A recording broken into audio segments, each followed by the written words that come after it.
Salam, selamat pagi Bapak Ibu dan Saudara yang dikasihi oleh Tuhan Yesus. Renungan kita pagi hari ini Sabtu 4 April 2026 dengan tema kasih dan pengorbanan yang menyelamatkan. Yohanes 3 ayat 16. Karena begitu besar kasih Allah akan dunia ini, sehingga Ia telah mengaruniakan anaknya yang tunggal, supaya setiap orang yang percaya kepadanya tidak binasa, melainkan beroleh hidup yang kekal. Yohanes 3 ayat 16. Yohanes pasal 3 ayat 16 mengajarkan tentang kasih. Kasih Allah yang sangat besar bagi manusia berdosa.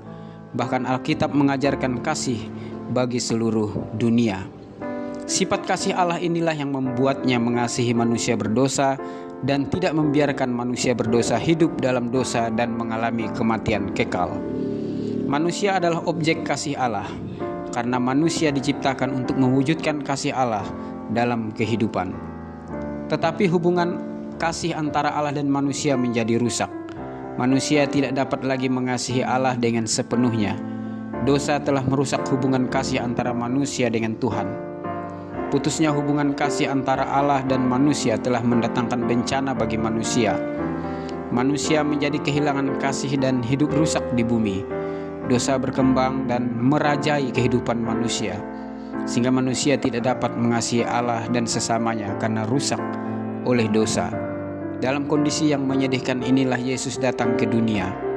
Ia diutus oleh Bapa dalam kasih karunia-Nya untuk menyelamatkan manusia berdosa dan memulihkan hubungan kasih antara manusia dengan Tuhan. Bagaimanakah caranya kasih itu dipulihkan? Lewat kematian dan pengorbanan Yesus di kayu salib.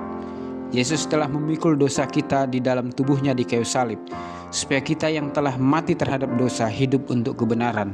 Oleh bilur-bilurnya kamu telah sembuh. 1 Petrus 2 ayat 24. Kematian Yesus di kayu salib adalah sebagai korban penebusan, sebagai bukti kasih yang tertinggi, kemenangan atas maut.